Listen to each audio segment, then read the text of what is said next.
Cherchons notre bonheur, cherchons notre gloire. Prospérons, vivons pour nous-mêmes, chacun pour soi. Mangeons, buvons, ayons du plaisir. Amusons-nous, ayons du bon temps. Après la mort, il n'y a rien. Tout s'arrête. Vaut mieux en profiter. Cherchons en l'homme et son intelligence des solutions à nos problèmes. Demandons à nos dieux de nous bénir. Soyons dévoués à nos idoles.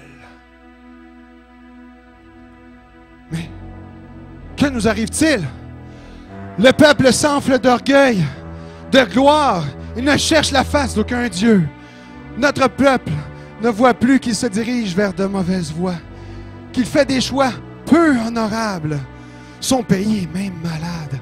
La malédiction est sur nous. Nous sommes anéantis. Il n'y a plus de chance de s'en sortir.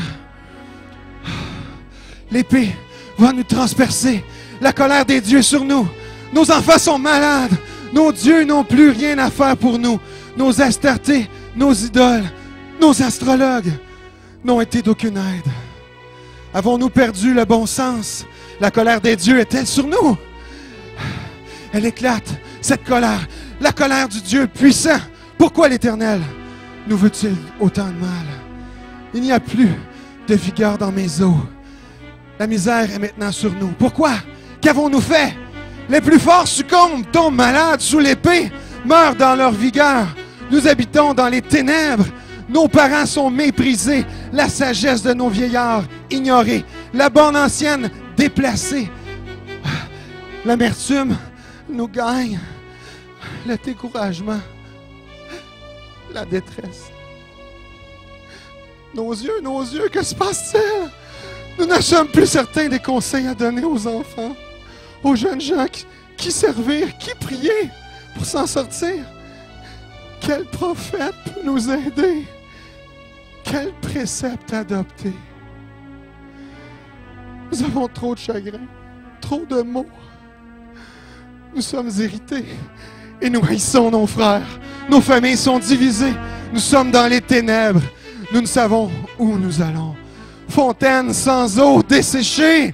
Nous avons soif, mais la sécheresse est venue. À boire, à boire. Qui nous donnera à boire? Le roi, le maire, l'échevin, le député, que fait-il?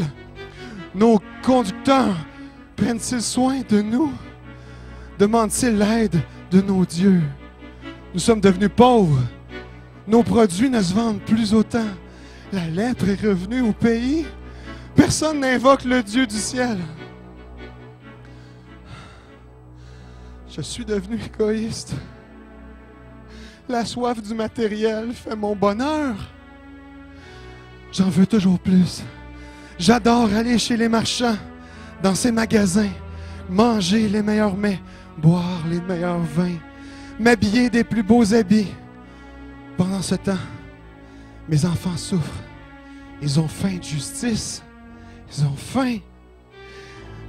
Mes greniers sont pourtant pleins. Mes fils et mes filles sont devenus fanfarons. Ils ne pensent qu'à s'amuser. Ils me ridiculisent. Toujours plus. Toujours plus. L'avidité me gagne. M'enrichir est ma quête. Je ne veux plus écouter les conseils des sages. J'ai perdu le goût de travailler avec droiture. Je pense même à des projets de vol. Marchander est ma priorité. Devant la richesse, je deviens hautain. Je deviens blasphémateur. Et il m'arrive de confronter les vieillards. Ma religion n'est plus droite et elle devient ridicule. Je n'arrive souvent plus à guider mes enfants dans les voies droites. Les magistrats sont victimes de mes arrogances, de mes indifférences. Je manque de reconnaissance, je suis ingrat. La méchanceté est dans mon cœur. Je suis devenu méchant, ennemi des gens de bien. Que se passe-t-il? Qui pourra me libérer, me sauver de cette tourmente? Ai-je offensé un Dieu? Et comment puis-je être réconcilié avec Dieu? Quelle offrande pourra me ramener en paix avec Dieu?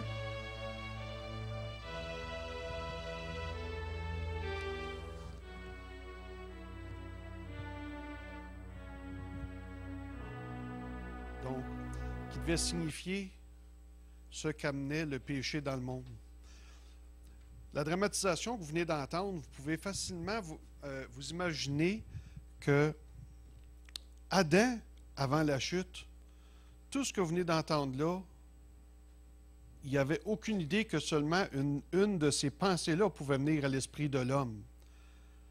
Tout ce trouble, cette tourmente, puis tout ce qui assaillait l'homme pécheur qu'on vient d'entendre, qui ne comprend pas, il est assailli par l'égoïsme, par la méchanceté, il cherche son bonheur aux mauvaises places, il est tourmenté. Adam, avant sa séparation avec Dieu, ne savait même pas que ça pouvait exister, une telle tourmente. Il était complètement pur et innocent, il marchait avec Dieu dans le jardin. Et à la chute, il a commencé dans sa vie à expérimenter tout ce que vous venez de vivre là. Et de même, Jésus, qui était aussi sans péché sur la croix, nous dit, est devenu péché pour nous. Il ne souffrait pas juste des lacérations des fouets puis des clous dans ses mains. En devenant péché, Jésus, qui n'avait jamais expérimenté l'égoïsme puis ces choses-là, a été assailli par tout ça. Et la Pâque maintenant, si on prend le sang de Jésus, si on prend le sang de l'agneau, l'institution de la Pâque dans le livre de l'Exode, n'est-ce pas, on appelle en anglais de Passover, passer outre, passer par-dessus ou passer outre. Et donc, ça vient lorsque Moïse a eu l'ordonnance, n'est-ce pas, de mettre, il a ordonné à tout le peuple hébreu de mettre du sang sur les portes et tout ça. Et lorsque l'ange de l'Éternel, le destructeur, passait, lorsqu'il voyait le sang, il passait outre. Et donc, le sang de Jésus nous protège de la mort, qui est l'aiguillon du péché. Et ça, c'est la première chose que le sang a fait. Il nous a protégés du salaire que méritait cet homme que vous venez d'entendre avant la Sainte Seine. Il est vraiment dans la tourmente, il n'y a pour lui aucune espérance. Il mérite la mort et il la vit déjà, partiellement. Et là, le sang vient mettre une barrière entre lui et la mort. Et c'est ce qu'on a vu en Égypte. Et là, le long de l'Ancien Testament, on voit d'autres symboles de ça. Vous savez, Rahab, la prostituée qui vivait à Jéricho, elle avait décidé de se joindre au peuple d'Israël. Elle avait hébergé chez elle 2 espions. Et là, elle a attaché, ça nous dit, un cordon cramoisi. Elle, sa maison était contre la muraille de Jéricho. Elle a attaché un cordon cramoisi qui représentait encore le sang, la protection contre la mort et la destruction. Et lorsqu'Israël a fait 7 fois le tour de Jéricho et a élevé des clameurs, ça nous dit que toutes les murailles de Jéricho sont tombées d'elles-mêmes et ont été détruites. Mais pas celles de Rahab. Toute la muraille, sauf où il y avait le cordon rouge sang. Ça, c'est resté debout. Ça a été protégé de la destruction. Et que lorsqu'ils sont entrés dans la ville, Josué a dit, rentrez dans la maison de Rahab et tous ceux qui sont dans la maison avec elle, sa famille et les siens, vous les sortez, vous ne les laissez pas mourir. On les protège, puis ça dit pas juste elle, c'est sa descendance. Ça, c'est ce que le sang fait à la Pâque. Donc, le sang nous sauve de la mort, c'est la première alliance. Et lorsque Moïse a sorti par la suite Israël d'Égypte, il a bâti une tente d'assignation. Et là, pour aller là, il y avait juste le sacrificateur qui avait le droit d'aller au-delà du voile, n'est-ce pas? Et donc, le sang donnait un accès limité. Ça, c'était la première alliance qui donne un accès limité au travers du voile. Le fameux voile, maintenant. Ça, c'est ce que je vous présente, qui sépare l'homme qu'on vient d'entendre des choses que Serge va nous amener, que Christ a été cherché pour nous. Le fameux voile. Vous savez, il y a une chose à propos de la tente d'assignation. Le sacrificateur, qui était Aaron et ses fils, va avoir tout un cérémoniel autour de lui pour avoir le droit de pénétrer au-delà du voile dans la tente d'assignation. Mais Moïse, lui, ça nous dit qu'il pouvait y aller librement, parler à Dieu face à face.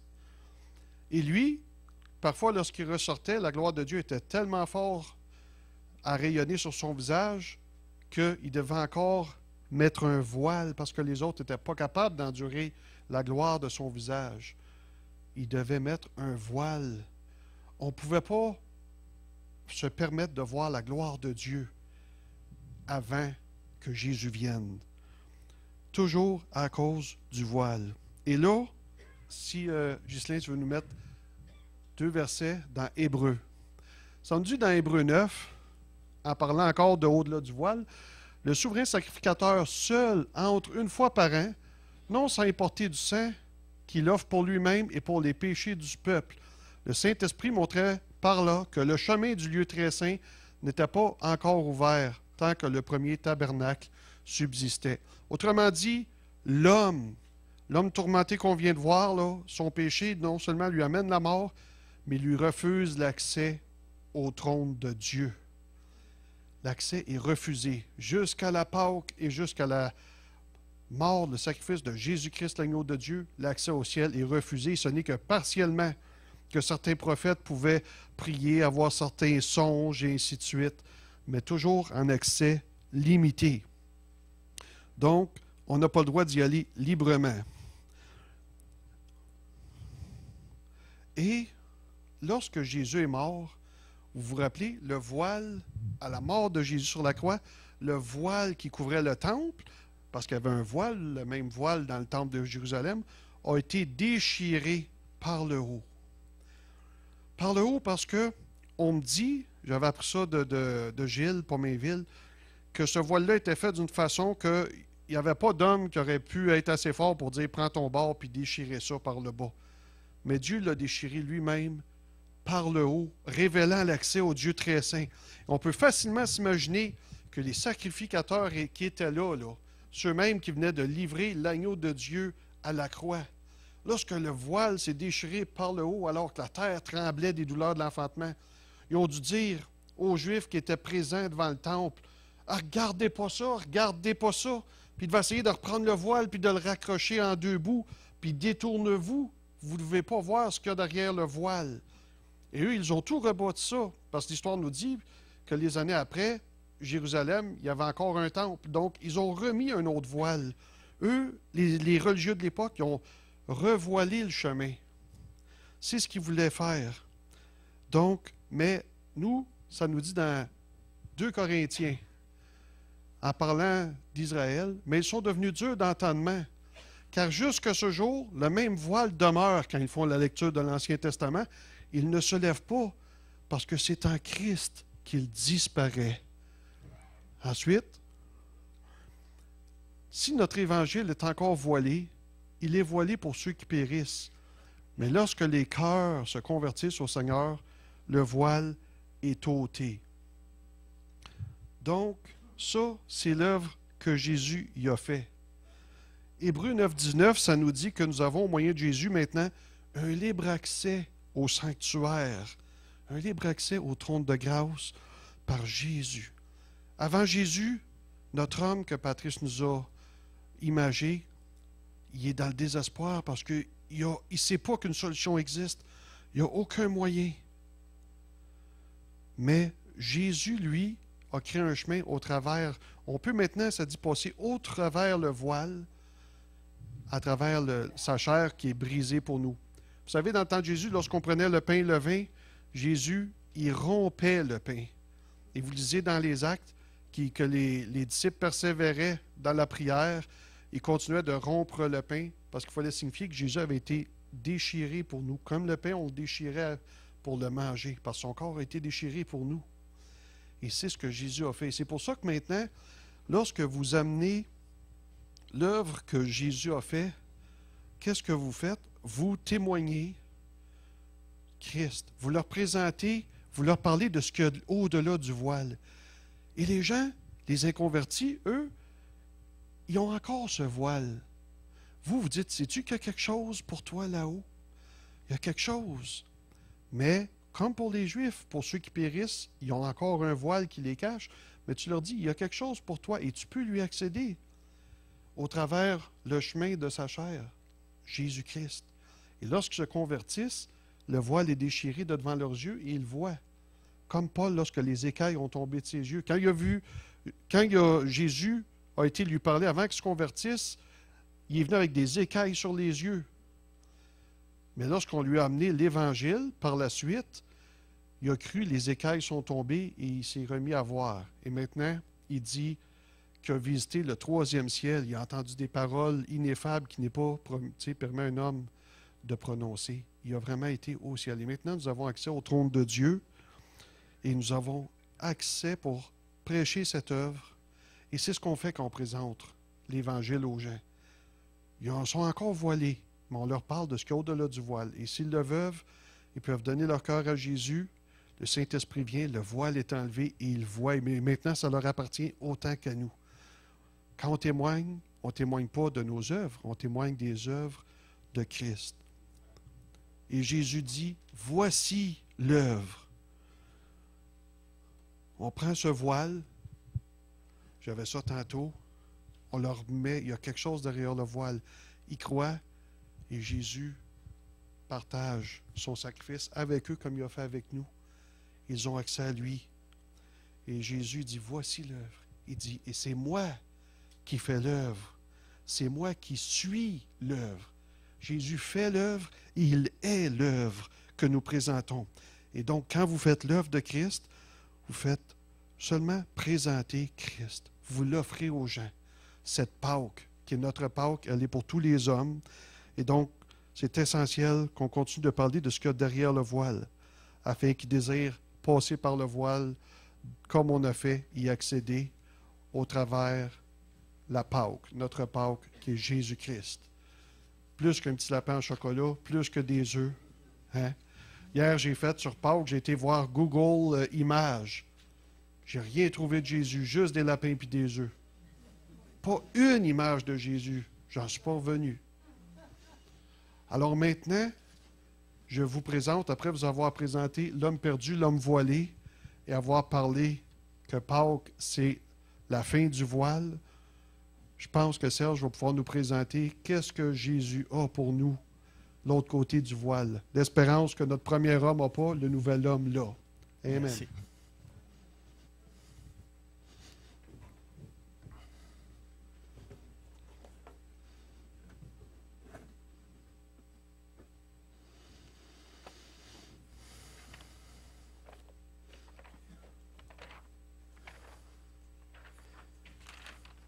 Dans la lettre aux Colossiens, au chapitre 1, l'apôtre Paul nous livre un message des plus glorieux. Juste pour vous resituer dans le contexte, permettez-moi de vous lire quelques petits versets, mais d'une grande, grande, grande portée.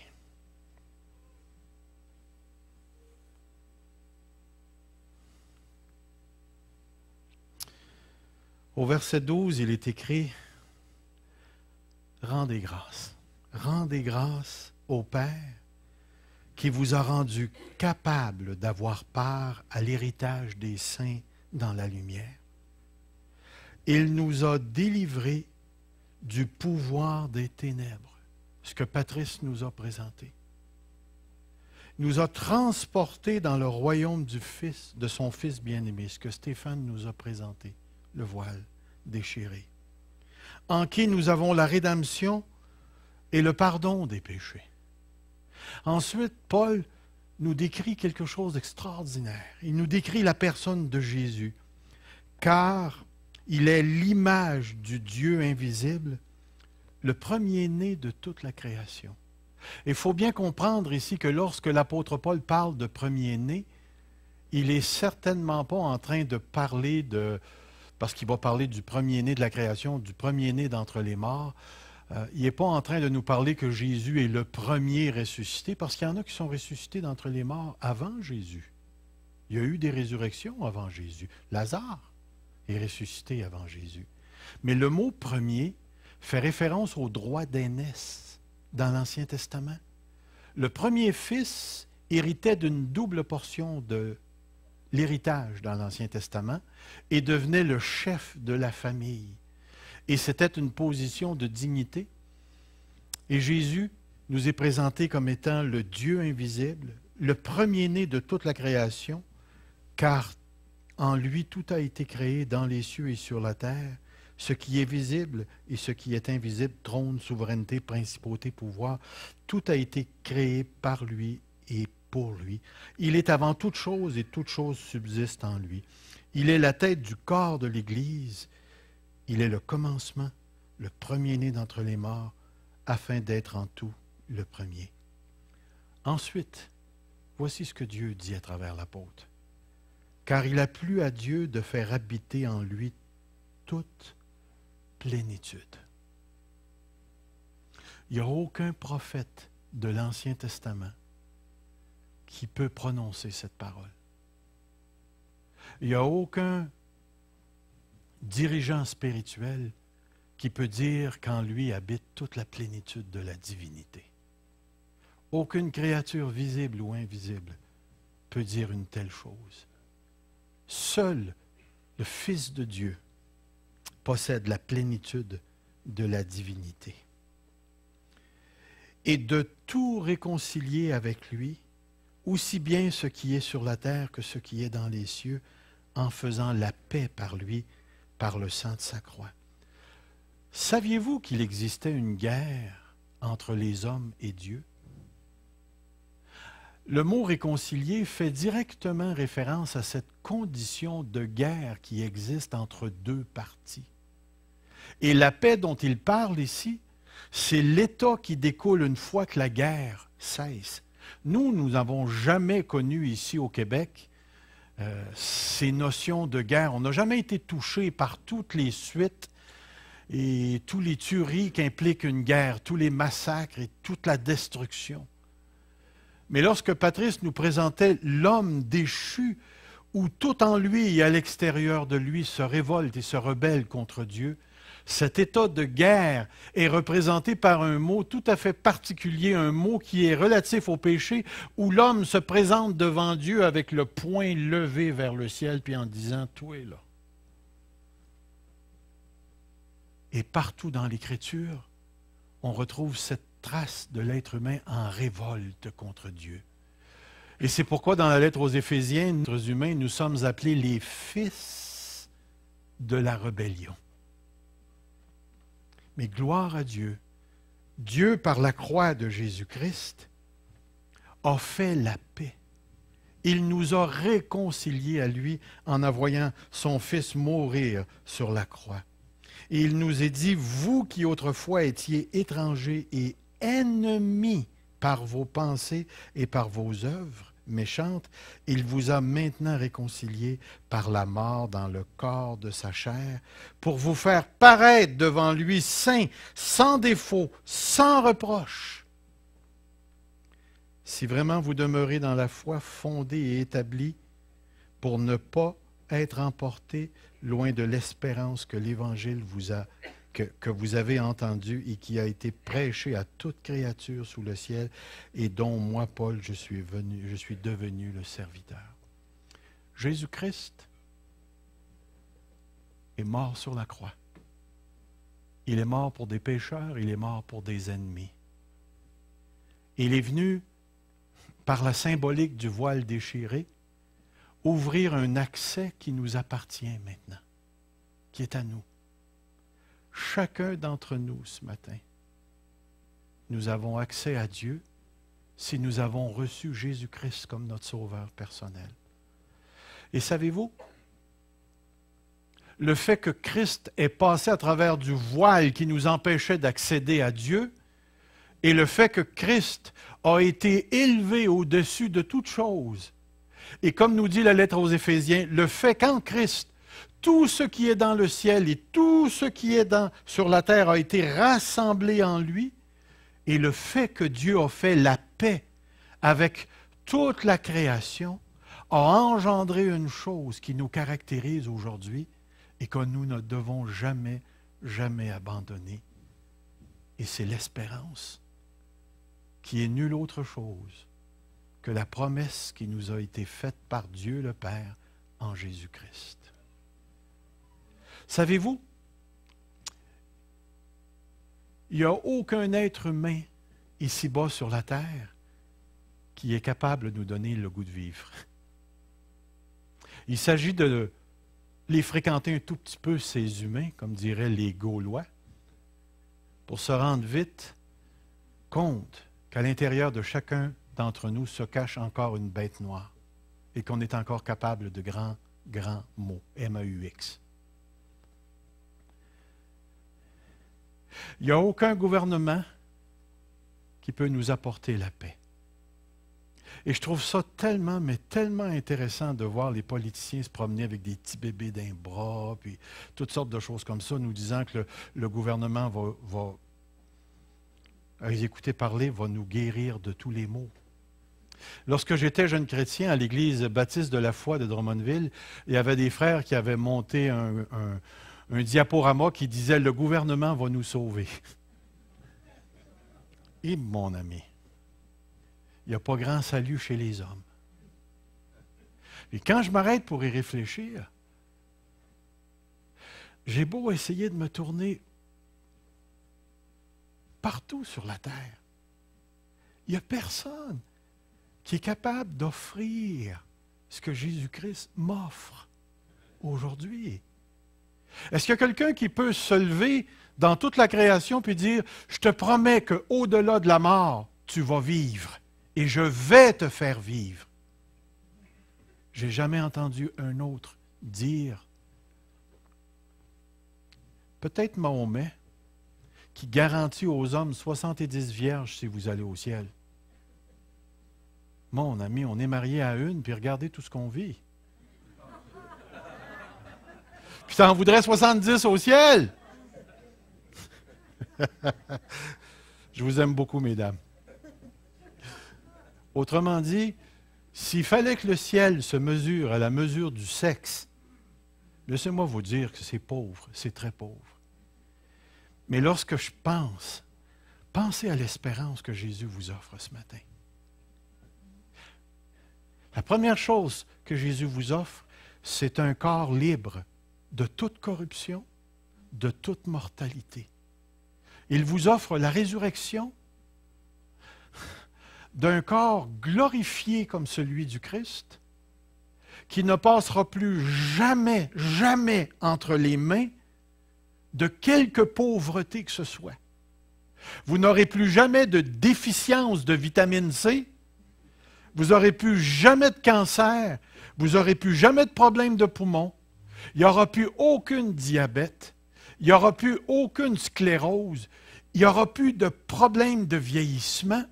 Nos corps vont vivre une santé surnaturelle parce qu'on va vivre de l'esprit. On va avoir un corps qui va être détaché de toute la corruption qui peut s'attacher à nous. Et pas seulement ça. Et j'aime tellement parler de ça. Ce beau corps-là qu'on va avoir, ce corps spirituel, va se retrouver dans un environnement qui va sentir le Saint-Esprit. Où la présence de Dieu va se trouver sous chaque brin d'herbe et sur chaque feuille. On va se retrouver dans un environnement qui va chanter les gloires de Dieu. On va se retrouver dans un environnement qui va tellement coïncider avec le fait que nous sommes à l'image de Dieu, que la création va réagir aux actions des êtres humains pour la gloire de Dieu. On va se retrouver, et saisissez bien le mot que je vais dire parce que je ne sais pas de quoi je parle, mais je sais que c'est vrai. On va se retrouver dans une harmonie parfaite entre l'homme et la création. Une harmonie qui dépasse tout ce que je peux arriver à m'imaginer. Et c'est ce que Dieu nous offre. Mais ça ne s'arrête pas là. Parce que toute cette harmonie-là, dépend d'une chose. Elle dépend de la présence de Dieu. Et il y a un texte dans le dernier livre de la Bible. À un moment donné, j'étais assis sur le coin de la table avec ma belle-maman, qui est maintenant dans la présence de Dieu. Et puis, on était quelques-uns autour de la table. Et puis, elle a posé cette question. Est-ce qu'on va voir Dieu? Est-ce qu'on va voir Dieu? Alors, nous, les jeunes théologiens qui, à ce moment-là, se faisaient les dents sur la parole de Dieu au début, on se disait, ben non, Dieu est esprit, on ne peut pas le voir, ça ne se voit pas, Dieu. On va voir Jésus-Christ parce qu'il y a un corps. Et là, on nous a tourné dans le texte, dans l'Ancien Testament, dans le livre de l'Apocalypse.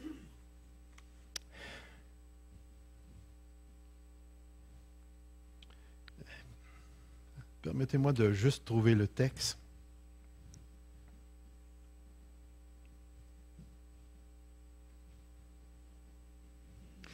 Le texte se lit comme ceci, chapitre 22 de l'Apocalypse. Il me montra le fleuve d'eau de la vie limpide comme du cristal, qui sortait du trône de Dieu et de l'agneau au milieu de la place de la ville sur les deux bords du fleuve, où se trouve l'arbre de vie qui produit 12 récoltes, qui donne son fruit chaque mois. Les feuilles de l'arbre servent à la guérison des nations. Il n'y aura plus d'anathème, plus de maudits, de personnes sur qui réside la malédiction. Le trône de Dieu et de l'agneau sera dans la ville.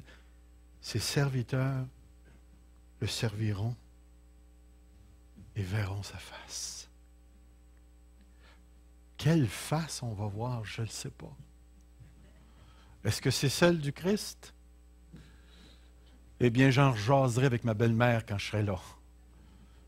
Mais je sais une chose. Il n'y aura plus de soleil. Puis vous savez pourquoi? C'est impossible pour l'être humain de vivre sans lumière. Nous avons été créés pour la lumière, dans la lumière. Et ce symbolisme qui nous est donné ici, là, il n'y a plus de soleil parce que Dieu est son soleil.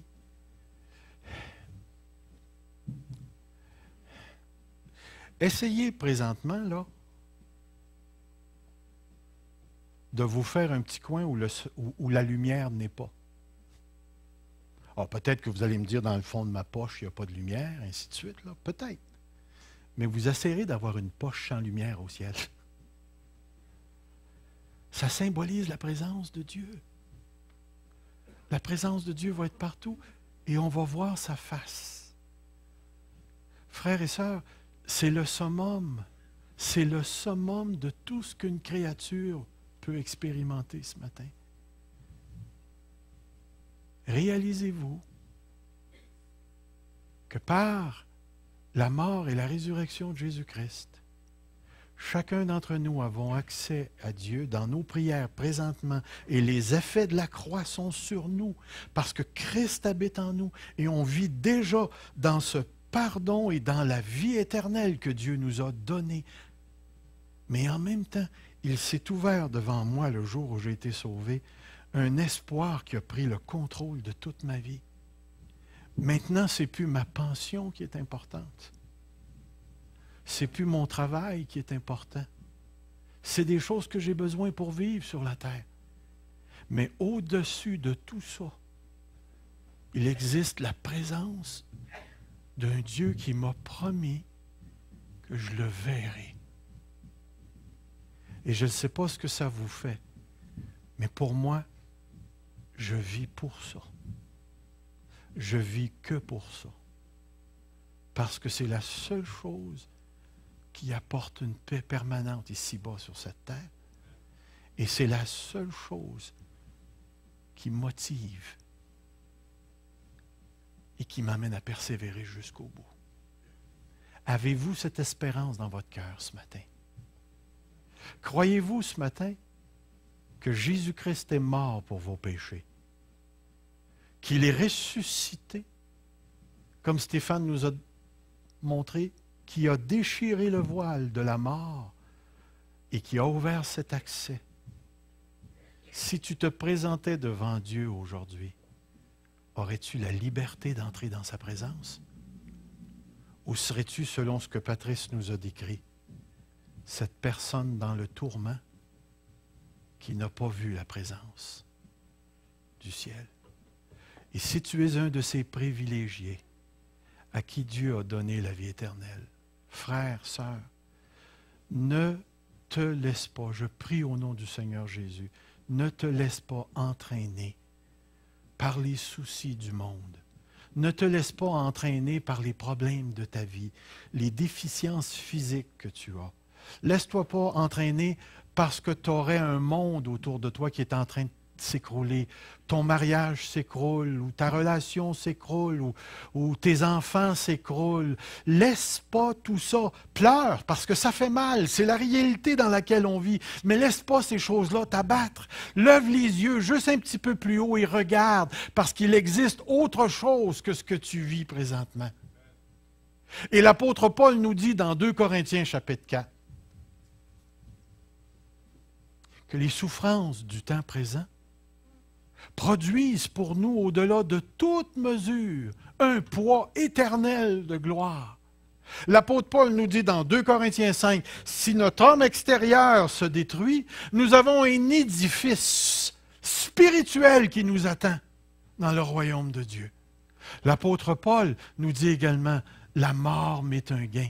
Vaut mieux quitter ce corps et être avec le Seigneur. » L'apôtre Paul nous le dit carrément. Il n'y a aucune souffrance ici-bas sur cette terre qui est comparable à la gloire qui nous est réservée dans les cieux. Et c'est pourquoi je te dis ce matin, il va y avoir des vagues et des vagues de souffrance qui vont passer dans nos vies.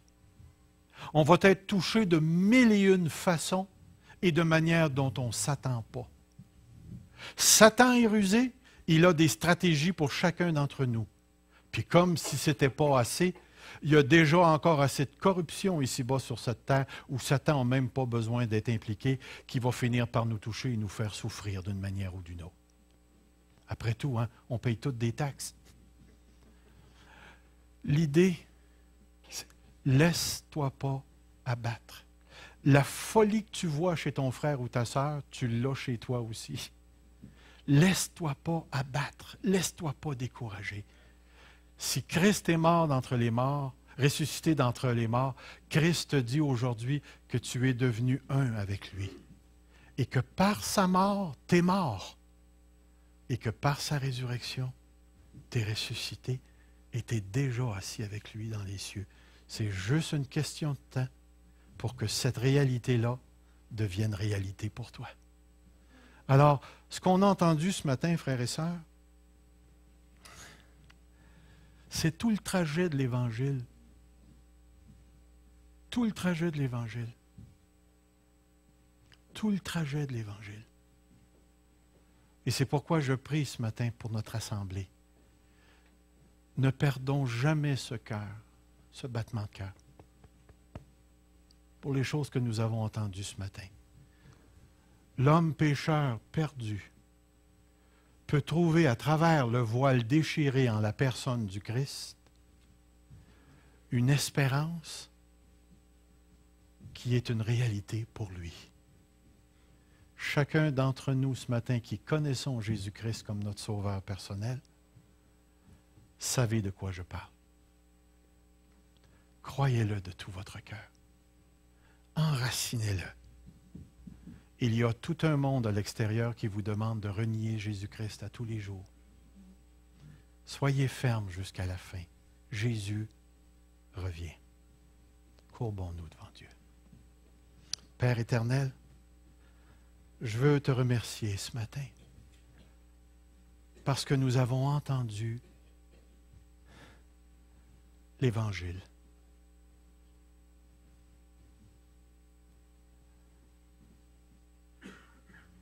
Le temps qui passe sur cette terre, Seigneur, est difficile. C'est curieux, Seigneur. Plus le pays s'enrichit, plus la vie est difficile. C'est difficile à comprendre. Mais de l'autre côté, c'est facile à comprendre aussi. Oh Seigneur, tu nous as délivrés de la corruption, du péché. Tu nous as délivrés de la mort. Et maintenant, nous sommes vivants. Et parce que nous sommes encore ici ce matin, Seigneur, nous devons passer par les vicissitudes de la vie et endurer encore les choses qui n'ont pas encore été englouties dans la vie. Mais jusqu'à ce que tu reviennes, donne à l'assemblée de la parole de Dieu le courage de rester debout et de s'accrocher à l'espérance que tu nous as donnée. Ne nous laisse pas sombrer, Seigneur. J'ai foi dans la puissance de ta main. J'ai foi, Seigneur, dans la promesse que tu as faite. J'ai confiance dans la personne du ressuscité. Et je sais que ce que tu as commencé en nous, tu le rendras parfait pour le jour de Christ. Je sais, Seigneur, que j'ai été crucifié en Christ et que je suis ressuscité, que je suis assis dans les cieux. Et je sais aussi, Seigneur, que tu reviens. Alors ce matin, accorde à chacun d'entre nous qui souffre ce matin de nous donner cette vision que ça va finir bientôt et qu'on va entrer dans une espérance qui est plus grande que ce qu'on peut s'imaginer maintenant. Et pour ceux et celles qui souffrent ce matin dans ce corps faible, donne-nous cette persévérance que nous avons besoin pour t'attendre et t'aimer. Donne, Seigneur, à ceux et celles qui passent par l'épreuve cette persévérance nécessaire pour te recevoir. Et pour tous les enfants de Dieu, chez qui ça va assez bien ce matin, accorde-leur de vivre la joie du salut de Dieu. Ce salut tellement précieux, Seigneur. Alors Jésus, Maranatha, reviens.